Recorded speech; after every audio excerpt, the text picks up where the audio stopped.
우리가 대표적으로 대부분의 크리스찬들이 가장 익숙해 있는 말씀 중에 하나입니다.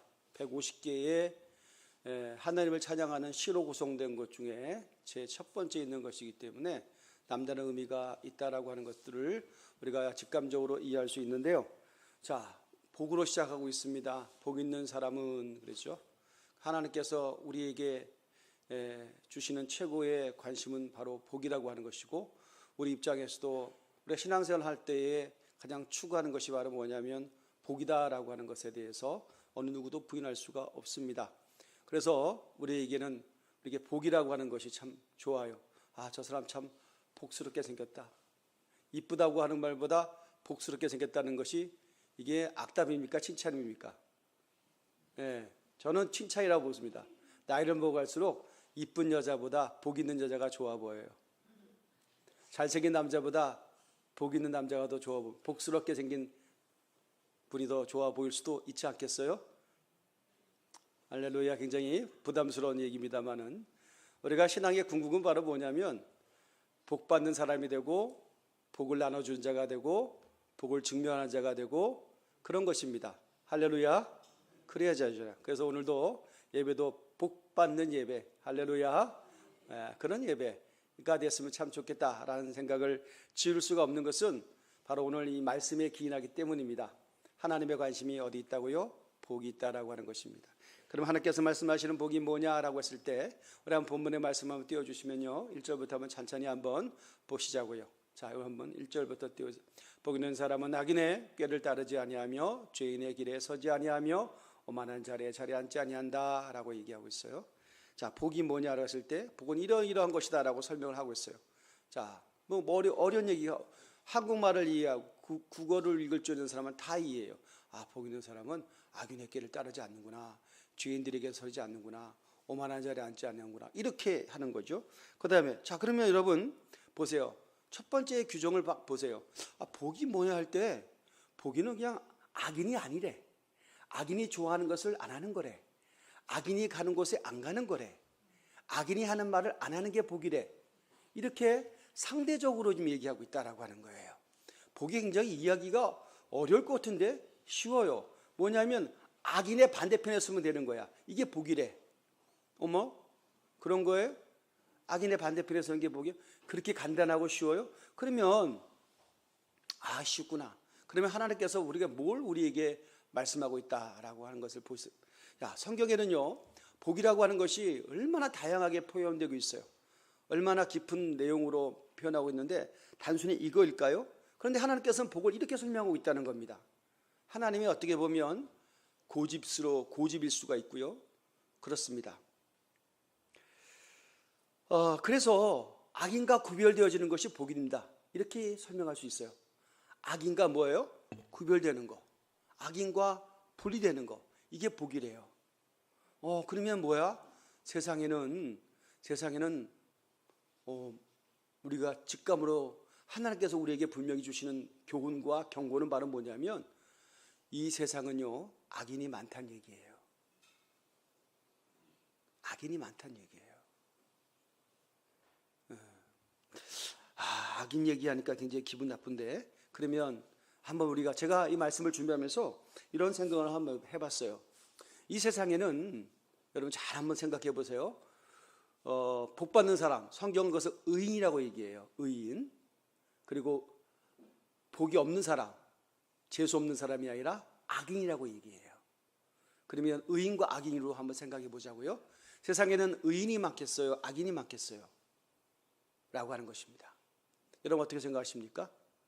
의인이 많아요? 악인이 많아요? 너무 어려운 질문이죠. 목사님, 내가 의인인지 악인인지 모르는데 남을 내가 어떻게 평가해요? 여러분 이렇게 많이 생각이 들면 여러분 정답입니다.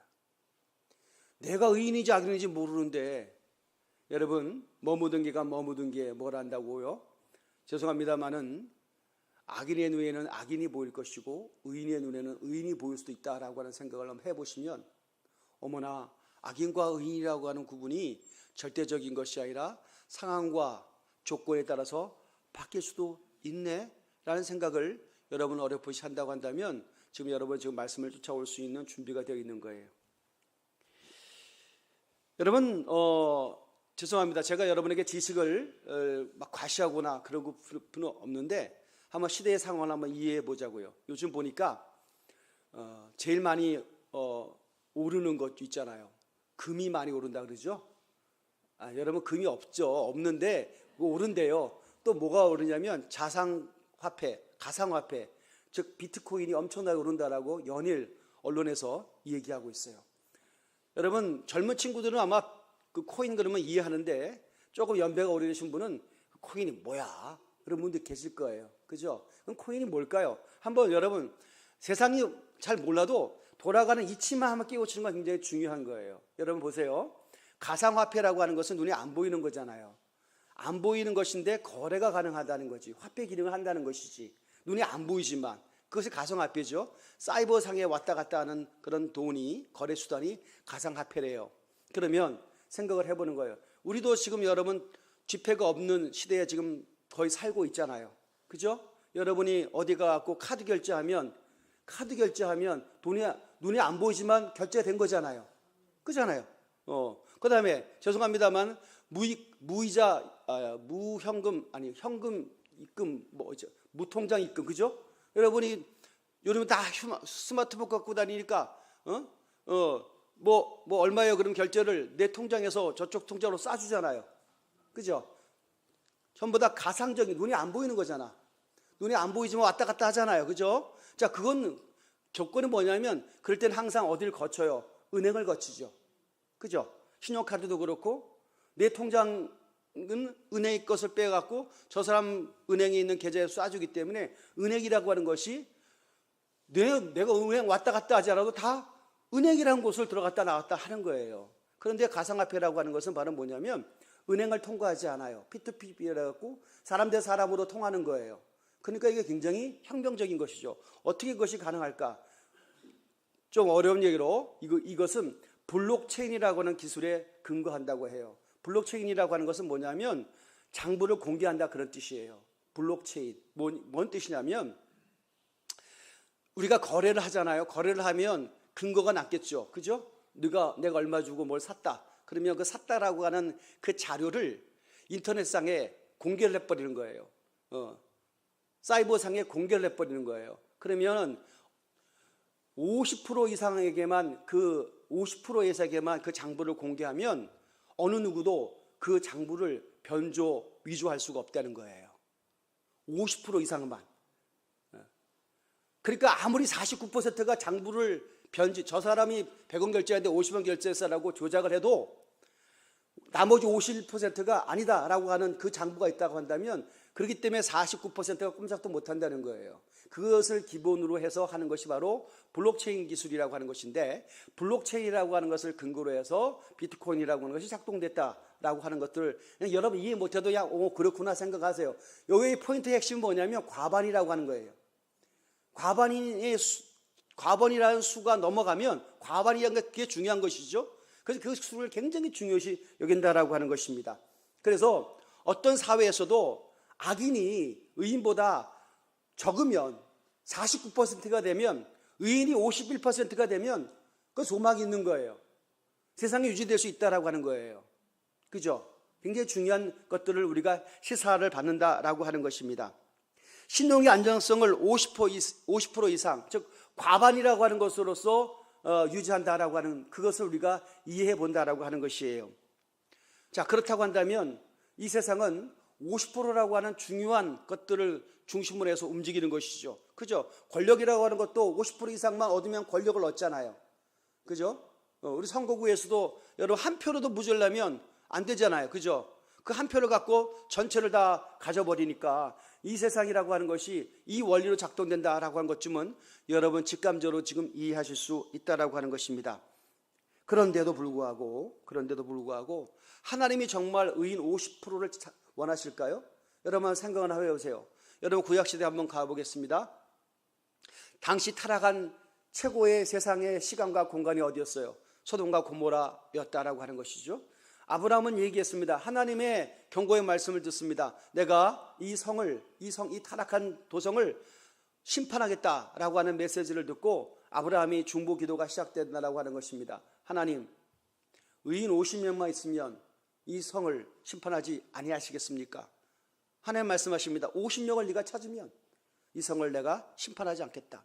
여러분, 소돔과 고모라 성에 살고 있는 사람이 얼마나 많았겠어요? 그죠? 그럼에도 불구하고 그 50명이라고 하는 수는 아브라함이 자신했어요. 그런데 생각을 해보니까 혹시라도 50명이 안 되면 40명이면 어떠시겠습니까? 40명이라도 괜찮다. 또 30명이면 어떻습니까? 30%도까지 괜찮아. 그렇게 가다가 아브라함은 제안합니다. 하나님, 그러면 그래도 의인 10명만 있다고 한다면 어떻습니까? 라고 하는 그 기도에 대해서 그렇다. 그럼에도 불구하고 아시는 것처럼 소돔과 고모라 성이 하나님의 심판을 면할 수가 없었습니다. 10명의 의인이 없었기 때문입니다. 10명이 없었어요.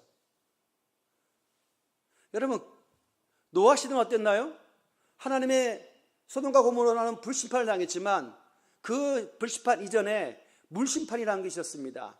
노아의 홍수라는 사실을 알고 계시죠. 노아의 8식구 외에는 전부 다 하나님 보시기에 죄에 물들어 있는 그런 생명들이었다라고 하는 것이고 하나님의 심판을 면할 수가 없었습니다.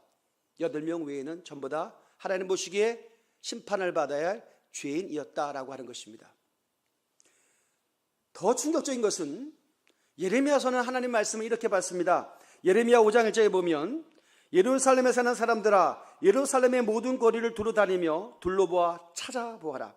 예루살렘의 모든 광장을 샅샅이 뒤져보아라. 너희가 그곳에서 바르게 일하고 진실하게 살려고 하는 사람 하나라도 찾으면 내가 이 도성을 용서하겠다 라고 말씀을 하셨습니다.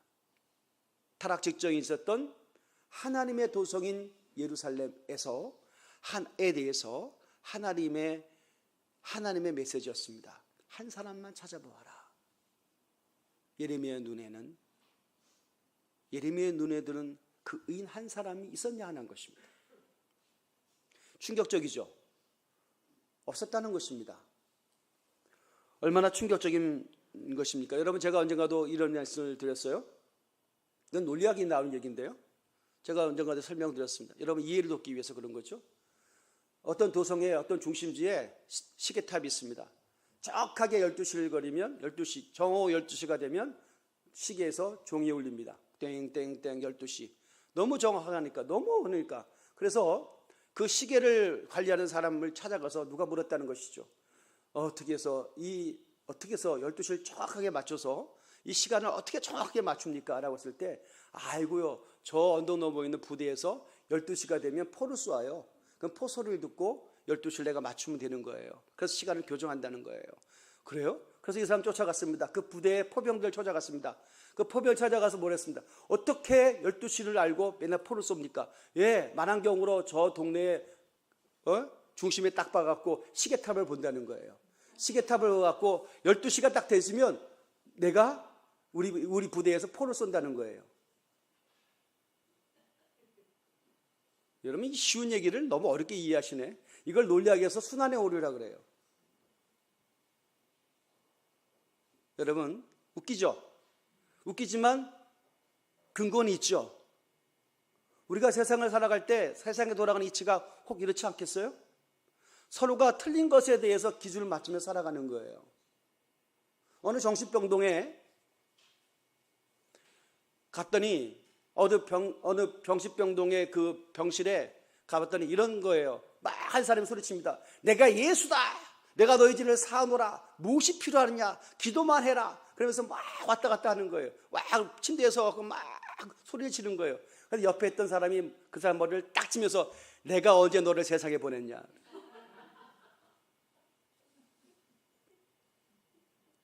라고 했다라고 하는 것입니다. 웃긴 얘기죠. 지네끼리 모였으니까 지네끼리 뭐가 잘못된지 모르고 서로 웃고 즐기면서 서로의 얘기를 들으면서 서로의 메시지를 주고받으면서 하나의 커뮤니티를 만들어가고 있다라고 하는 것입니다. 혹시 세상은 이렇지 않다라고 하는 보장이 있습니까? 라고 하는 것입니다.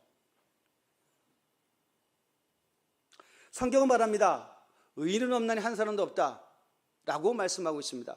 우리가 생각하는 의인의 기준에서, 즉 율법적인 기준에서, 행위의 기준에서 볼 때 성경은 말합니다. 의인은 없나니 하나도 없다. 의인이 한 명도 없대요, 성경은. 그러니까 우리가 의인이 될 수가 없는 것은 하나님의 기준에 정확하게 맞닥뜨려 보면 의인이 될 수가 없는 겁니다. 왜? 오직 의인은 믿음으로 말미암아 살리라. 진실한 믿음이 들어오기 전까지는 우리가 의인이 될 수가 없다라고 하는 것입니다. 남의 기준에서 맞추는 의인은 존재할 수가 없다라고 하는 것입니다. 저는 가끔 제가 어제 말씀을 준비하면서 이런 생각이 한번 들어봤어요. 제 생각입니다만은 여러분, 어떤 사회에서 우리 예수님께서 사역을 하실 때 많은 사역을 하셨습니다. 말씀 사역도 하시고 잘 하시는 것처럼 제자를 훈련시키시는 제자와 훈련도 하시고 병든 자를 고쳐주시는 치유 사역도 하시고 또 귀신을 쫓아내시는 축기 사역도 하셨습니다. 여러 가지 사역을 우리가 이렇게 또 복음을 전하는 전도 사역도 하셨고요. 몇 가지로 구분할 수가 있는데 어떤 마가복음에 보면 많은 귀신 들린 자를 쫓아내셨다고 말씀하고 있어요. 근데 가만히 생각해보면 그 지역은 전부 다 귀신밭이었는가요? 아니죠. 그 지역만 귀신밭이었겠어요? 그런데 예수님이 용하다고 하니까, 귀신을 쫓아내야 된다고 하니까 어떻게 데리고 오다 보니까 귀신들이 많이 왔겠지. 예. 여러분, 반대로 한번 이런 상상을 제가 한번 그 말씀을 생각하면서 떠올려 보았답니다. 이 세상에 어떤 마을이 전부 다 귀신 들렸어. 모조리. 김씨네, 박씨네, 전씨네, 이씨네, 무슨 씨네, 지역에 전부 다 귀신이 들렸어. 한 사람도 여유 없이 다 귀신이 들었다라고 한번 생각을 해보시면 서로가 서로에 대해서 불쌍히 여길까요? 서로가 서로에 대해서 저 사람 귀신 들렸네 얘기할 수 있을까요? 한 거지. 다 귀신 들렸는데 뭘. 그죠? 누군가는 정상인 사람이 있어야 저 사람을 안타깝게 여기고 국리를 여기고 회복에 대한 대안을 제시하고 그럴 거 아니에요. 그런데 모두 다 그런 기능이 다 없어. 왜? 서로에 대해서 문제를 못 느껴 라고 하는 가정을 한번 제가 해봤다라고 하는 것입니다. 얼마나 비극적인 것이겠어요. 얼마나 충격적인 것이에요. 제가 어떤 영화를 본 적이 있는데요. 제가 스토리는 어떤 큰 틀에서 생각해 보니까 어떻게 하다가 온 마을에 약물을 잘못 먹었는지 뭔지 해가지고 다 눈이 멀었어. 다 눈이 멀어.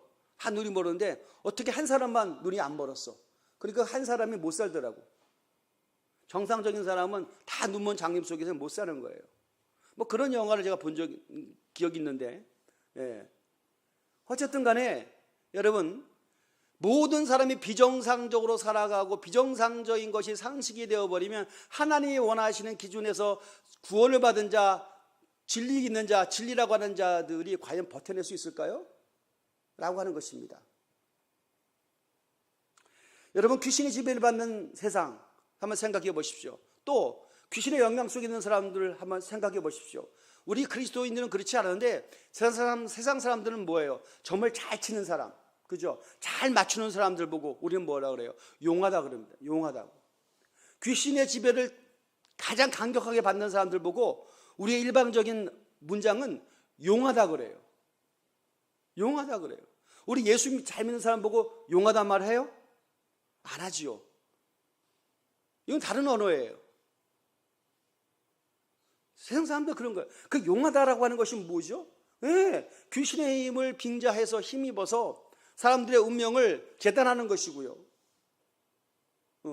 그들의 소원 성취를 이루기 위해서 뭔가 귀신의 힘이 조력되어서 도와줄 수 있다라고 가능성을 제시함으로 사람들이 모여들 수 있다라고 하는 거, 인기가 올라갈 수 있다라고 하는 것이 용하다라고 하는 정의라고 한다면, 어쩌면 그리스도인이라고 칭함받는 우리 가운데서도 그런 것에 대한 욕구가 분명히 있을 것입니다. 내가 신앙생활 함으로 말미암아 뭐예요?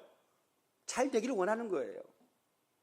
이 잘 된다라고 하는 것은 우리는 너는 누구도 부인할 수 없는 거예요. 돈 많이 버는 거예요. 잘 된다라고 하는 게 뭐예요? 건강한 거예요. 한마디로 말해서 무병장수, 부자가 잘 되는 것의 가장 대표적인 것입니다. 그것이 복이 아니다라고 누가 얘기할 수 있겠어? 다 그것을 복이라고 얘기하지. 그러나 성경은 그 복에 대해서 그닥 그렇게 관심이 없어요. 예수님의 삶이 여러분도 알다시피 33세였어요. 단명이지, 사고사지. 그것이 어떻게 일반적인 복의 흐름 속에서 모델이 될 수가 있겠어요? 여러분, 예수님의 삶을 닮읍시다. 예수님의 삶이 절대적이다 그러면 이 가운데 저도 그렇고 살아있으면 안 되는 분이 너무나 많잖아요. 그것이 만약 복이라고 한다면 예수 때문에 허접한 곳에 가서 복음 때문에 때로는 고난과 아픔을 당했던 삶을 복 있는 사람이라고 모르겠어요. 어떤 의미 있는 자들이 어떤 규정했을지 몰라도 그 말씀을 듣고 우리는 조금은 마음에 좀 약간의 어떤 흐느낌 정도, 감동 정도 있을지 몰라도 그것이 나의 모델은 될 수가 없다라고 하는 거예요. 왜냐하면 우리가 지금 이루어야 될 당장의 인생의 목표, 삶의 수준이 분명히 있기 때문입니다. 우리가 가장 두려워하는 것이 뭐예요? 삶의 안녕이 깨지는 거 아니에요.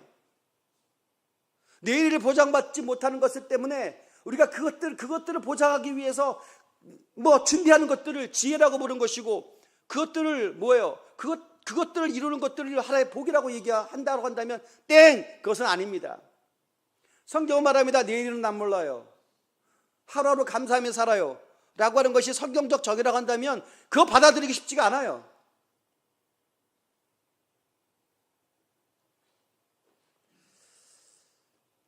스스로 자정 능력을 상실할 때 그 세상은 그것이 바로 종말이라고 저는 감히 단언하고 싶습니다.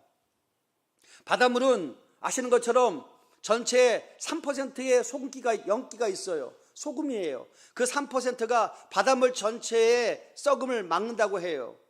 3%만 있어도 전체 97%의 생명이 유지될 수 있다고 한다면 하나님께서 원하시는 것이 정말 과반인가?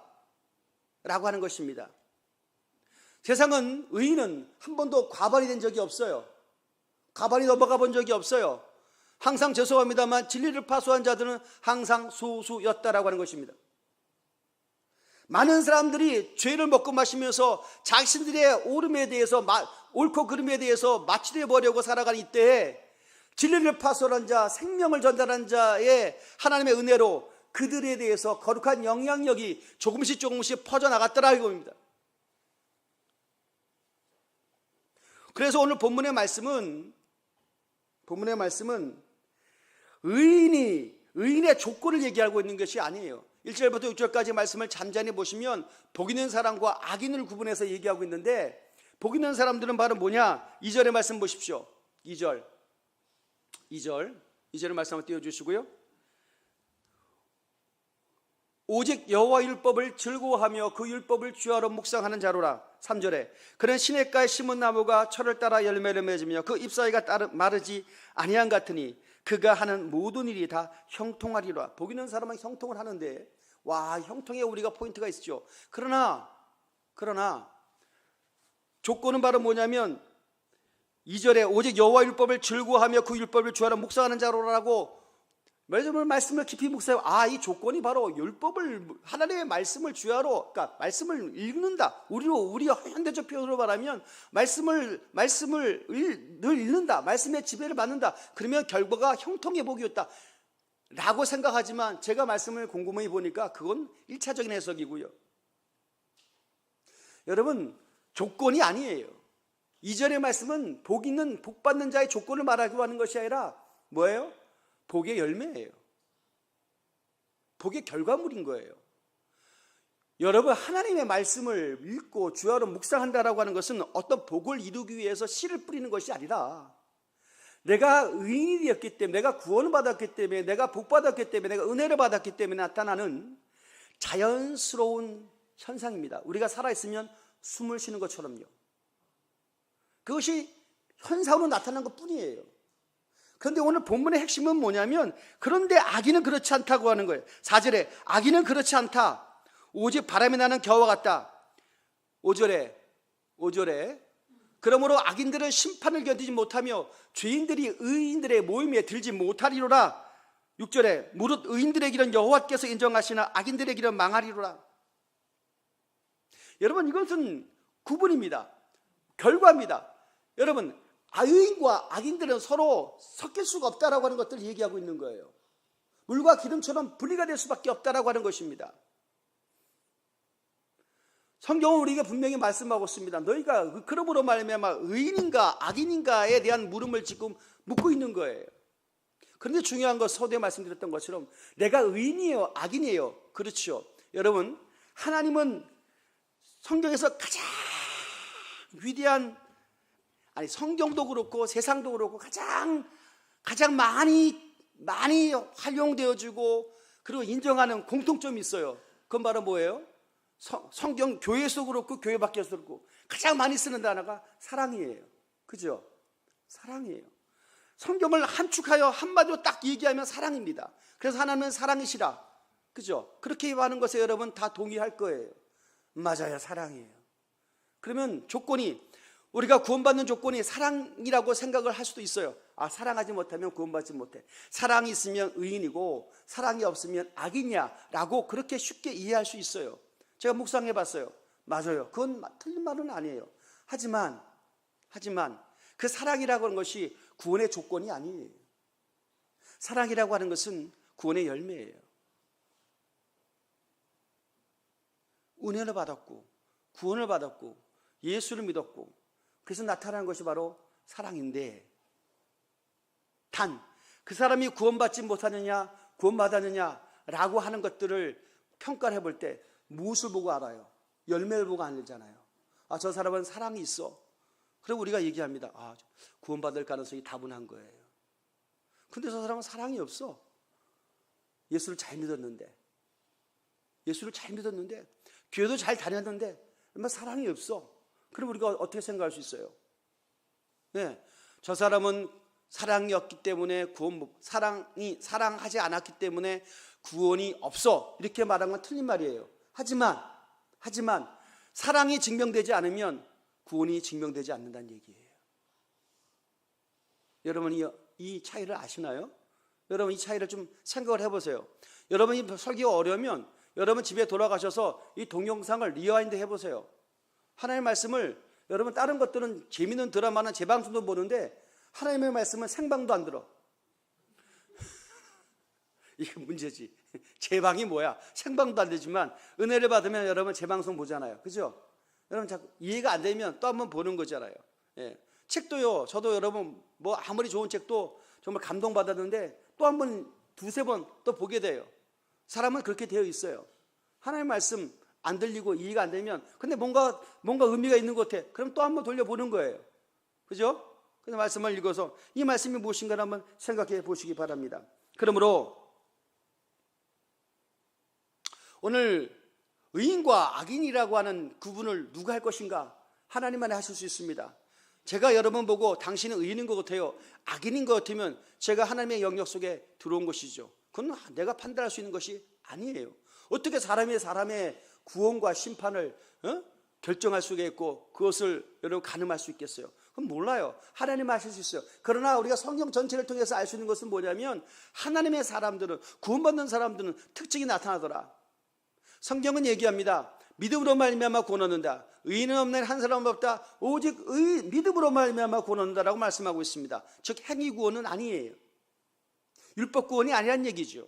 예수 그리스도를 인격적으로 고백하고 그리고 예수 그리스도를 만나서 진실로 회개라고 하는 것을 경험되어지면 그 사람은 구원받았음이 틀림이 없을 것이고 그 사람이 결국은 뭐예요? 하나님의 최고의 본성인 사랑이라고 하는 것이 나타나더라 라고 하는 것입니다. 그런데 여러분 여기서 주목해야 될 것이 뭐냐면, 그 믿음으로 말미암아 구원한 것이 틀림이 없으나 성경은 얘기합니다. 사도 바울이 많은 서신서에서 정말 강렬하게 강조하면서 가장 치열하게 교회 밖의 사람들이 아니라 교회 안에 있는 우리가 소위 말하는 교인들, 성도들이라고 일컬는 자들과 치열한 싸움을 했다라는 것을 알고 계십니까? 무슨 싸움? 치고받고 하는 멱살잡이하는 싸움이 아니라 성도라고 부름받은 자들과 더불어 그 안에서 하나님의 뜻을 바로 가르치기 위해서 치열한 교통정리를 해야 되겠고 가르침이 분명히 있었습니다. 그건 바로 뭐냐면 교회 안에 너무나 많은 사람들이 구원을 받았다고 하는데, 하나님이라고 하는 이름을 쓰는데, 예수라고 이름을 받아들이는데도 불구하고 하나님의 영적인 은혜의 기준에서 보면 그리스도인은 그리스도인인데, 어떤 그리스도인? 육신적인 그리스도인이 너무 많다라고 하는 것입니다. 육신적인 그리스도인. 요한일서는 우리에게 영적으로 어린아이가 있고 청년이 있고 영적 애비가 있다고 얘기했습니다. 어떻게 보면 젖을 먹는 아이처럼 너무나 유치한 그리스도인들이 너무 많다는 거예요. 육신적인 그리스도인. 그리스도는 그리스도인이야. 여러분이 필요할 때는 예수 이름으로 기도를 해. 인생이 힘든 난제가 있으면 때로는 좀 기도하는 사람에게 기도 부탁을 할 수도 있어. 뭔가 힘들고 어려울 때 가끔씩 예전에 은혜 받았던 영적인 추억들이, 신앙의 추억들이 떠오르긴 떠올라. 그럼에도 불구하고 육신적인 그리스도인들 말은 뭐예요? 네, 그리스도인은 그리스도인인데 너무나 육적인 충동 속에 살아가는 그리스도인들을 말합니다. 육신적인 그리스도인. 다시 말해서 내 마음의 주인이 예수 그리스도가 아니에요. 아직까지 세상과 육신이 동시에 내 마음의 중심에 자리를 잡고 있는 그런 상태를 육신적인 그리스도인이라고 얘기해요. 그럼 반대로 하나님께서 원하시는, 정말 원하시는 어떤 기준에서의, 또 이 설교자가 말하는 하나님께서 원하시는 진정한 그리스도인이 바로 뭡니까? 제가 늘 여러 차례 성도와 같이 은혜를 받았던 것이 있어요. 바로 뭐냐면 영적으로 깨어있는 그리스도인입니다. 여러분, 저도 늘 고민하고 묵상해요. 나도 늘 오류에 빠질 수 있는 함정이 바로 뭐냐면, 말은 영적인 말을 쓰는데 정말 내가 영적인 것인가라고 생각을 해봅니다.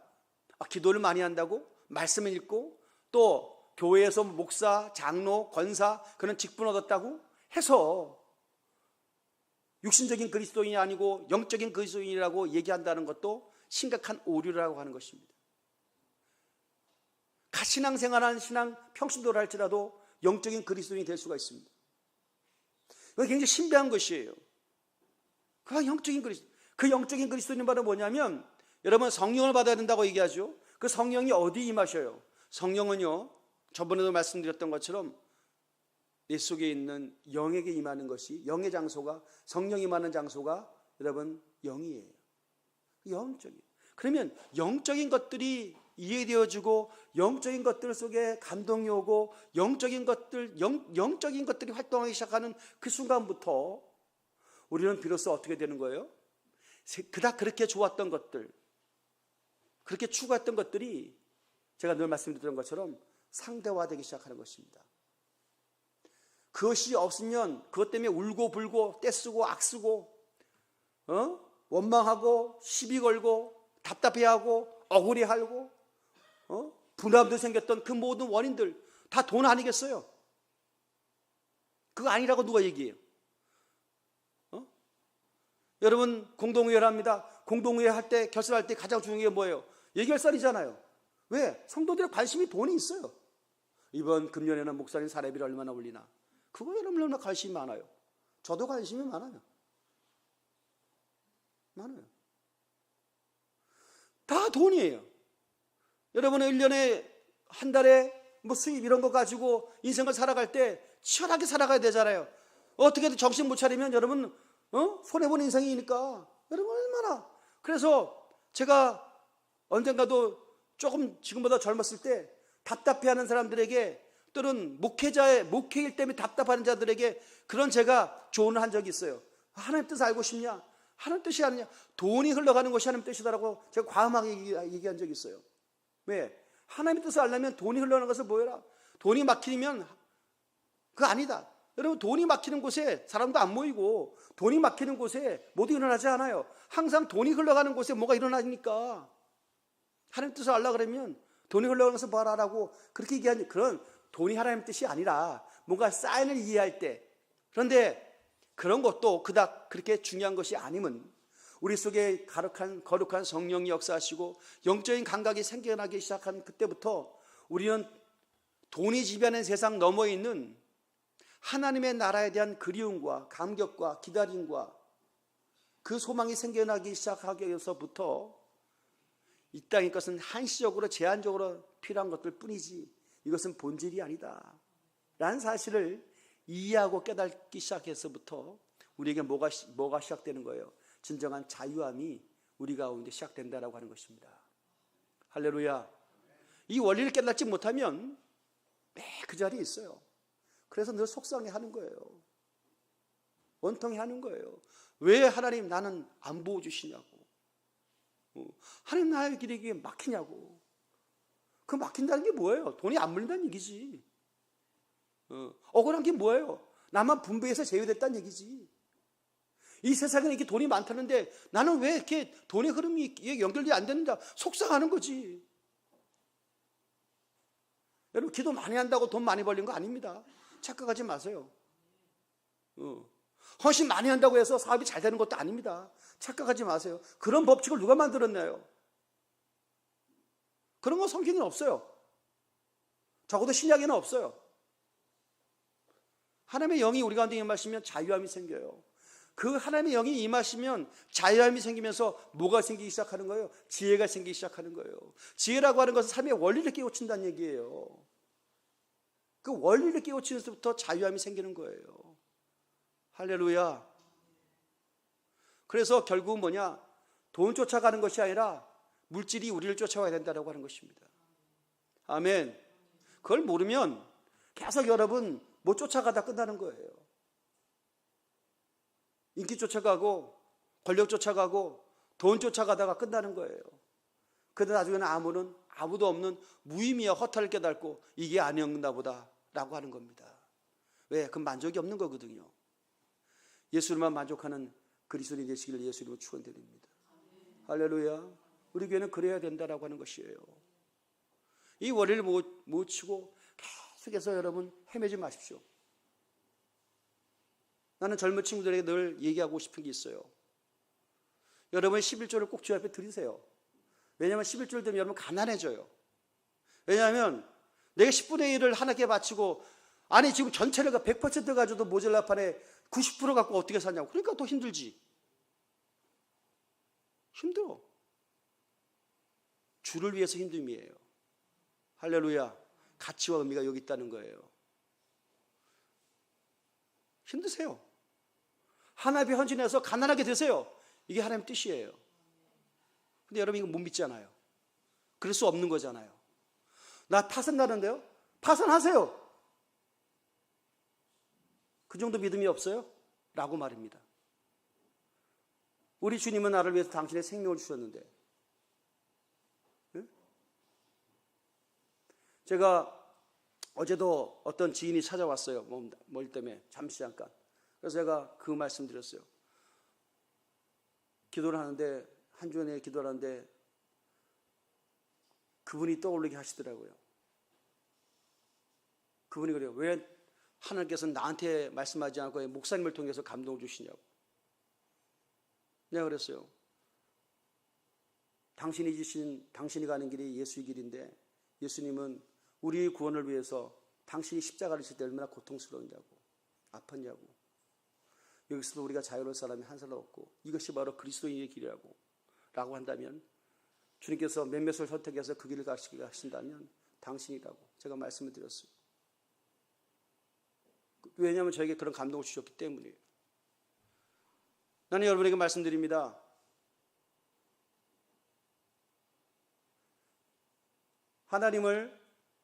하나님이 여러분의 계산기 속에서 자주주되는 분이라고 한다면 당장 교회 안 나오셔도 됩니다.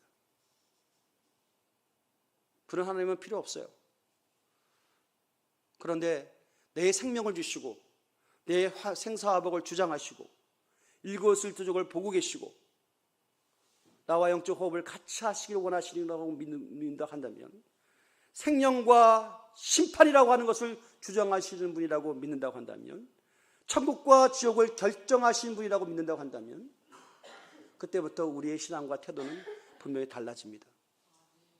그것이 아니라고 하면 우리는 가짜를 믿고 있는 거예요. 여러분이 갖고 있는 인생의 탄성, 다시 말하면 삶의 관습을 믿고 있는 거예요. 세상 사람들이 상식적으로 만들어서 주입시켜 놓은 그것을 믿고 있는 거예요. 그것에 하나님의 이름을 잠시 잠깐 차용하고 있는 것 뿐이에요.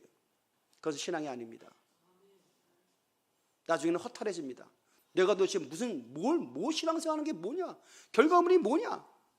라고 할 때 내놓을 수 있는 것이 아무것도 없단 말입니다. 목사님, 그러면 기도만 할까요? 네, 기도하세요. 기도하는 일 안 하면 우리 굶어 죽은데 굶어 죽으세요. 내가 여태까지 2000년 교회사에 주의 이름 붙잡고 기도하다가 굶어 죽었다는 사람 이름을 들어본 적이 없어요. 11조 해가지고 가난해서 죽어버렸다는 사람 들어본 적이 없어요. 외려 하나님께서 이게 어려운 가운데 하나님이 하시는데 어떻게 하나님께서 아시고 저를 안 굶게 하시네요? 라고 하는 간증은 수도 없이 들어봤어도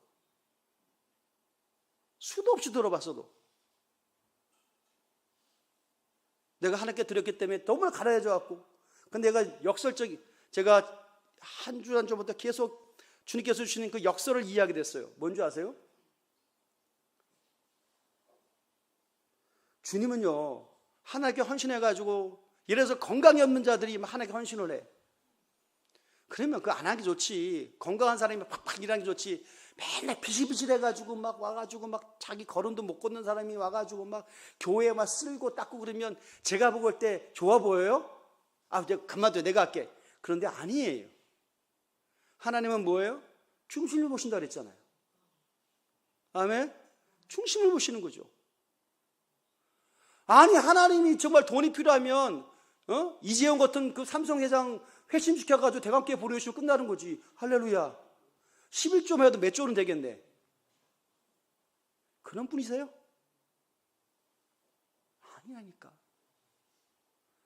우리가 주님 때문에 가난해지는 것에 대해서 전혀 비굴해하지 않고 실패라고 여기지 않는 자를 통하여 하나님 나라가 이루어진다라고 하는 것입니다. 아멘. 그런 믿음으로 승리하시기를 주의 이름으로 축원드립니다. 정직하세요. 돈이 가장 정직하니까요. 라고 하는 말입니다. 제가 오늘 11조 설교는 아닌데 자꾸 이 말씀이 나오네.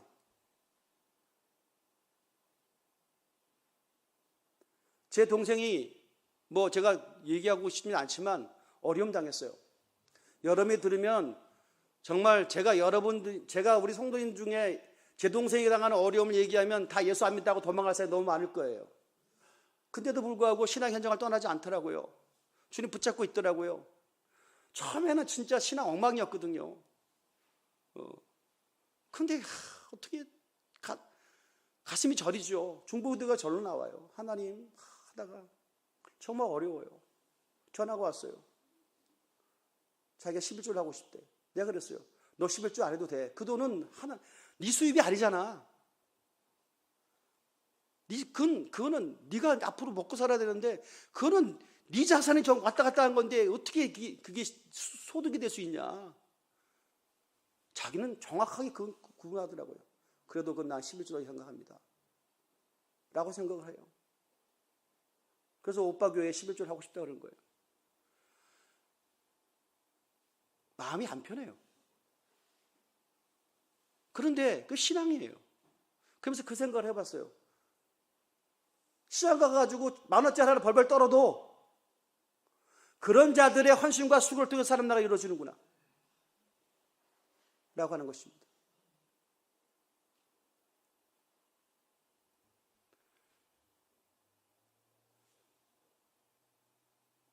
저는 그런 묵상을 하게 됩니다. 많은 자들이 여유 있어서 하나님께 헌신하는 사람은 물론 없죠. 그러나 가상적이라도 정말 돈이라고 하는 것이 너무 부유해서 턱턱턱 할 수 있는 사람들의 헌신 멋있어 보입니다. 그러나 하나하나 정말 쪼개서 가계부를 쓰지 않으면 생계가 유지될 수 없는 자들의 헌신과 수고를 주님께서 과연 모르실까? 라고 하는 것입니다. 그래서 오늘 이 시간도 영으로 살아있는 그리스도인이 되어야 됩니다. 영으로 살아있는 그리스도인들은 하나님의 임재 속에 들어가서 그것에 대한 감격과 기쁨으로 모든 것을 다 설명해낼 수 있는 자들입니다. 나는 대각교회 성도인들이 끝까지 승리하기를 간절히 원하고 있습니다. 할렐루야. 이번에 당회원들과 더불어 1박 2일 동안 여느 때처럼 또 교회의 앞날을 생각하고 한 달을 결산하고 이런 어떤 진중한 대화를 할 수 있는 기회가 있었습니다. 교회 그림을 얘기하게 됐고, 모르겠어요. 장로님들은 항상, 목사님 연말마다 항상 그런 얘기 하니까 그림을 받으셨는지 모르겠습니다만은 저는 나름대로 계획과 꿈이 있습니다. 다 내려놓고 이건 아니다라고 이제 시대 흐름 속에 적당히 이제 묻어가고 싶은 그런 어떤 시기임에도 불구하고 주님께서 무릎 꿇게 하시고 주님을 찾게 하심으로 말미암아 주시는 거룩한 감동 때문에 잠 못 이루는 영적인 흥겨움이 있습니다. 그런 것들을 제가 조금씩 열어놓고 흘러보내고 있는 가운데 있는데요, 저는 그림이 있습니다. 이건 지금도 묻고 있어요. 주여, 이게 박지호 개인의 그림입니까? 아니면 주님께서 나에게 허락하여 주신 영적인 그림입니까? 지금도 제가 검증하고 있어요. 만에 하나라도 주님께서 주시는 영적인 그림이라고 한다면 저는 많은 사람들이 기쁨으로 동의하고 헌신하면서 그 나라가 이루어질 줄로 믿습니다. 여러분 모르잖아요. 아멘하기도 어려운 얘기예요 지금. 왜냐하면 아멘하면 큰일 나. 지금 너무 큰 그림이기 때문에. 그런데 그런 감동이 와요. 그런 감동이 정말 강하게 와요. 왜냐하면 그것을 알 수 있는 유일한 사인은 뭐냐면, 다시 한번 2절에 갑니다. 2절에 오직 여호와 율법을 즐거워하며 그 율법을 주야로 묵상하는 자로라. 그는 시냇가 시몬나무가 철을 따라 열매를 맺으며 그 잎사귀가 마르지 않은 것 같으니 그가 하는 모든 일이 다 형통하리로라. 제가 저 자신의 삶의 루틴을 한번 생각을 해봤어요. 나는 뭘 할 때 가장 행복할까? 나는 뭘 할 때 가장 좋은가? 시간이 나면 내가 뭘 하는가? 라고 하는 것들을 면밀하게 한번 저 자신을 한번 생각해 봤어요. 저는 보통 사람들이 하는 것을 할 때 그닥 그렇게 좋지 않더라고요. 좋은지 모르겠더라고요. 여러분이 저의 의를 드러내고 싶어서 하는 얘기가 아닙니다. 나는 목회자이기 때문에 나 평신도보다 신앙적인 면에서 탁월하잖아. 그것들을 막 강제적으로 여러분에게 가스라이팅 하고 있는 게 아니에요. 저는 뭘 할 때 가장 좋으냐면 말씀 붙잡고 기도할 때입니다. 그것이 가장 좋아요. 가장 행복해요. 맛난 음식 먹는 것보다, 좋은 자리에 위치에 서는 것보다, 권력을 얻는 것보다. 그러면서 제가 확신한 게 뭐냐면, 주님께서 이것을 기뻐하신다고 한다면 이 기도 시간에 주님께서 주셨던 이 그림이 맞구나, 이 그림대로 될 것이라는 확신이 와요. 할렐루야. 보십시오. 나는 더 크고 위대한 성전을 지어갖고 하나님 나라 위용을 떵떵거리며 보여주는 그런 목회는 벌써 접은 지가 오래예요. 그건 주님께서 원하시는 수도 있지만 적어도 대강교회는 그거 아니에요. 대강교회는 뭐예요? 제가 금요일날 우리 몇몇 같이 기도하는 자들에게 공포했어요. 이 지역이 선교지란 영적 사인을 주셨어요. 이 지역이 선교지란 얘기예요. 여러분 기분 나쁠지 모르지만 제가 볼 때는 선교지예요. 영적으로 피폐해요. 귀신이 난무해요. 온갖 중독성이 있어요. 이거는 다 포기하고 도망갈 법해요. 그런데 주님께서 우리 교회를 그리고 성도님들을 저를 이곳에 보내셨어요. 뭐하라고요? 선교하라고. 목사님 전도와 선교는 다른 똑같은 말이에요. 왜 구분을 하세요? 이곳이 바로 선교지예요. 할렐루야. 여러분 다 선교사라고요. 그런 감동을 주셨어요. 그건 남다르죠. 여러분이 선교지에 파송됐다고 한번 생각해 보세요. 여러분들이 선교지에 가셨어. 평신도인데도 불구하고, 평신도인데도 아니 한번 상상하면 선교지로 가셨으면 뭐 살 거예요? 주님 앞에 매달려야 되겠죠. 할렐루야. 기도해야 되겠죠. 말씀 읽어야 되겠죠. 누가 구원받을 자인지 생각해 봐야 되겠죠. 예비된 영혼이 누군지 찾아봐야 되겠죠. 주의 음성 들으려고, 그렇게 안 듣던 하나님 음성 들으려고 몸부림치겠죠. 할렐루야. 그래서 이게 선교 지른 거예요. 그 그림을 저한테 주셨어요. 그리고 저에게 젊은이 사역을 하라고 하는 감동을 주셨어요. 하나님, 목사님, 하나님, 제가 벌써 환갑이 지난 지가 한참 됐는데 저는 좀 실버들 같이 들고 간 자들과 서로 격려하면서 같이 가야 돼요. 실버 타운도 만들고요, 장례도 치러주고요, 그래야 돼요 라고 생각을 자연스럽게 한 적이 있어요. 회개합니다. 그건 제가 안 해도 돼요. 목사님, 이 지역에 젊은이가 누가 있다고요? 여러분, 여기서 차 타고 5분만 나가보세요. 저보다 방황하는 젊은이 너무너무 많아요. 선교지 세타가 어디까지인지 모르겠어요. 하지만 그런 감동을 주셨어요. 저는 너무나 오래지 않아서 그 일이 벌어질 줄 믿습니다. 왜냐하면 여러분이 저를 보면서 아마 느낄 거예요. 목사님 좀 아무리 생각해봐도 작년하고 좀 다른 것 같아. 네, 그렇게 느꼈다고 하는 여러분 깨어있는 자고 똑같아. 아직까지 잠자고 있는 자예요.